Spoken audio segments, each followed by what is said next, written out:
2002 এর পরে যে 6টা বিশ্বকাপ হয়েছে, 6, 10, 14, 18, 22 এবং 26, টানা 6 বিশ্বকাপে ব্যর্থ ব্রাজিল রাউন্ড অফ 16 এর বাধা পেরুতে পারে নাই, এবং এই ম্যাচে একটা সময় মনে হচ্ছিল যে ব্রাজিল ডমিনেট করবে অন্তত প্রথমার্ধের প্রথম 10 মিনিটে।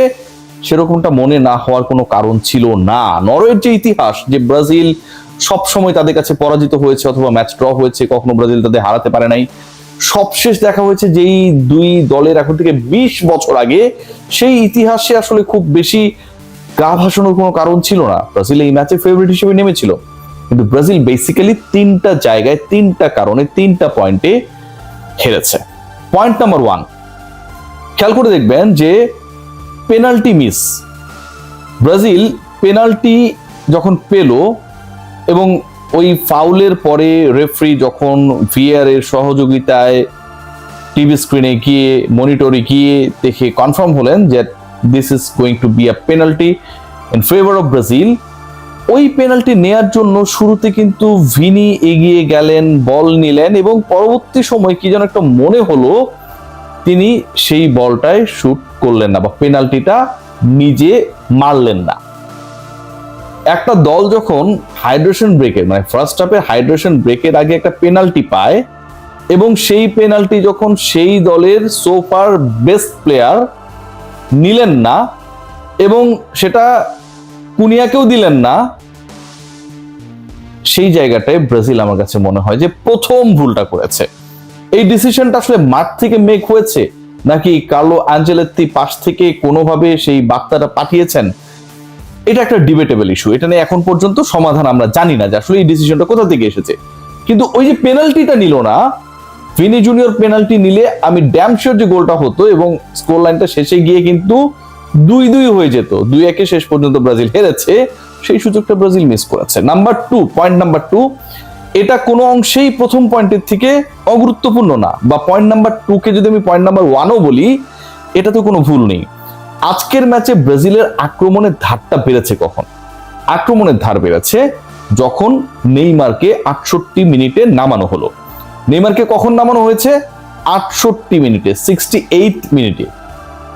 একজন ফুটবলার যিনি মাঠে নামার পরে মাত্র 22 থেকে 24 মিনিট খেলার সুযোগ পেলেন এবং সেকেন্ড হাইড্রেশন ব্রেকের আগ মুহূর্তে তাকে নামানো হলো। এরপরে কিন্তু 3 মিনিট অটো চলে গেছে, যেহেতু হাইড্রেশন ব্রেকের যে ডিউরেশনটা সেটাও একই সাথে কাউন্ট হচ্ছিল খেলার যে টাইমিং সেটার সাথে।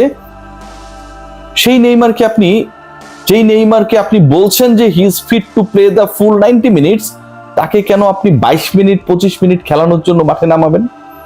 এবং প্রমাণ হলো যে নেইমার মাঠে নামার পরে ব্রাজিলের আক্রমণের ধার বেড়েছে। 2টা কারণে বেড়েছে। প্রথমত নেইমারের যে স্কিল, সেই স্কিলের সাথে তিনি যখন ছন্দে থাকে পৃথিবীর কোনো ডিফেন্ডারে পারা মুশকিল, এটা অসম্ভব।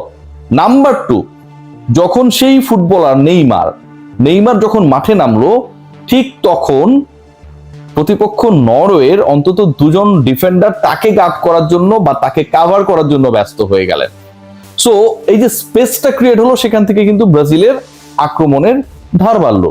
কিন্তু সেই নেইমারকে নামানো হলো 68 মিনিটে। আনচেলত্তি কি কারণে নেইমারকে 68 মিনিট পর্যন্ত বসিয়ে রেখে তারপরে নামানোর সিদ্ধান্ত নিলেন, এটা আমার কাছে খুব ভৌতিক, অযৌক্তিক এবং ফালতু মনে হয়েছে। এই যে ব্রাজিল সাপোর্টাররা, আপনাদেরকে কোনো কিছু বলে তো মাইন্ড করেন, ডন বানায় ফেলছে হাতের মধ্যে চুরুট মুরুট দিয়ে। আনচেলত্তি যে সিদ্ধান্তগুলো আজকে গ্রহণ করেছে, ultimately football is a coaches game. ব্রাজিলের তো কফিনের শেষ পেরেকটা ঢুকে গেছে তখনই, যখন ওই পেনাল্টিতে যার মারার কথা তিনি না গিয়ে মারলেন আরেকজন, আর নেইমারকে ফুল টাইম খেলালেন না, হাফ টাইমের পরে অন্তত নামাতেন। হাফ টাইমের পরেও 23 মিনিট ওয়েট করা হয়েছে নেইমারকে নামানোর জন্য। সেই নেইমারকে আগে নামালে ঘটনাটা অন্যরকম ডেফিনেটলি হতে পারত। খেয়াল করে দেখুন যে কুনিয়াকে সরিয়ে যখন এন্ড্রিক্সকে নামানো হয়, সেই সময়টাও নেইমারকে বিবেচনা করা হয় নাই। মানে এন্ড্রিক্সকে নামানো হয়েছে, কুনিয়াকে তুলে নেওয়া হয়েছে, নেইমার তখনও বেঞ্চে। সো নেইমারকে যদি আপনি নামাইতেন না, আবার যখন নামালেন তখন আসলে ব্রাজিলের সেই সময়টা চলে গেছে। পয়েন্ট নাম্বার 3, বল পজিশন দেখেছেন? এই ম্যাচে ব্রাজিলের কোনো কন্ট্রোল ছিল না ভাই। আক্রমণ করেছে শুরুর দিকে, প্রথম 3 মিনিটের মধ্যেই তারা গোল খেয়ে বসেছিল। অফসাইড ছিল বলে বেঁচে গেছে। ব্রাজিলের যে ডিফেন্স বলে কোনো কিছুই ছিল না, ওই গোলটাকে ধরলে টোটাল 3 বার বল জালে জড়িয়েছে। ব্রাজিলের ডিফেন্স যে খুবই ক্যালাস টাইপের ছিল, খেয়াল করে দেখুন হালান্ড যেভাবে বল রিসিভ করে সেকেন্ড গোলটা দিলেন, টাইম নিলেন, শুট করলেন, ওয়েট করলেন, এবং তিনি বল মারার আগেই নিশ্চিত ছিলেন যে এটা গোলই হবে। ব্রাজিলের যে ডিফেন্স বলে কোনো কিছুই ছিল না, হালান্ডের ওই অ্যাটিটিউডটা দেখলেই বোঝা যায়। Ultimately he was damn sure that it's going to be his another গোল।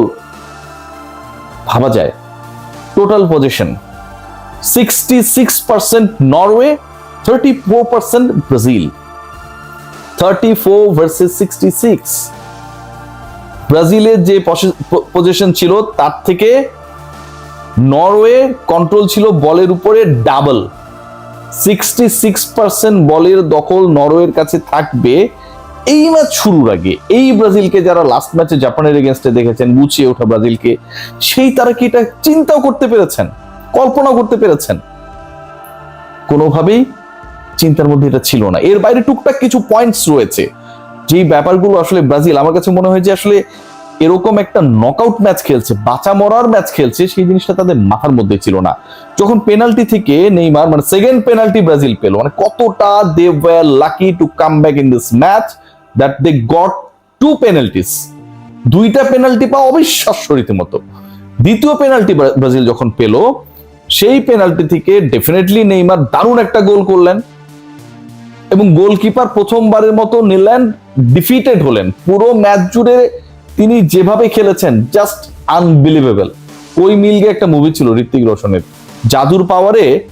ওখানটায় আমরা দেখতাম যে ঋত্বিক রোশনের যে বাস্কেটবল টিম, তারা হচ্ছে আরেক টিমকে হারিয়ে দিত, আকাশে উড়ে যেত, গোল আটকাতো, গোল করতো, কেউ তাদের আটকাতে পারতো না। আজকে মনে হয় সেই জাদুর পাওয়ারটা ভর করেছিল নিল্যান্ডের উপরে। কিন্তু নেইমার তাকে বিট করেছেন, গোল করেছেন। গোল করার পরে নেইমার কি করলেন, তার সাথে গিয়ে মোটামুটি একটু ঝগড়াঝাটি করার চেষ্টা করলেন। ভাই তোমার টাইম নাই, টাইম ইজ রানিং আউট। ম্যাচে আরেকটা গোল যদি তুমি দিতে পারো, তোমার দল যদি দিতে পারে, 2-2 লেভেল এক্সট্রা টাইমে ম্যাচ চলে যাবে। সেইটা না করে নেইমার গিয়ে গোলকিপার নিল্যান্ডের সাথে গ্যাঞ্জাম লাগিয়ে দিলেন গোলটা করার পরে, যে দেখো আমি গোল দিচ্ছি, এবং সেটা রেফারি গিয়ে শেষ পর্যন্ত মিটমাট করলেন। এই যে ঘটনাগুলো ঘটলো, এত বড় একটা ম্যাচে এত বড় প্রফেশনাল ফুটবলার যখন এই কাজটা করেন, তখন সেই ম্যাচে তার দল আসলে পরাজয় ডিজার্ভ করে। তবে এই ম্যাচের পরাজয়ের পুরো ভার, পুরো দায়, পুরো রেসপন্সিবিলিটিস আমি মনে করি কোচ কার্লো আনচেলত্তির। পেনাল্টিটা যদি অন্য কেউ নিতেন অথবা নেইমার যদি আগে নামতেন, the result could be different, এবং সেই ডিফারেন্সটা হয় নাই for the decision made by the head coach of Brazil.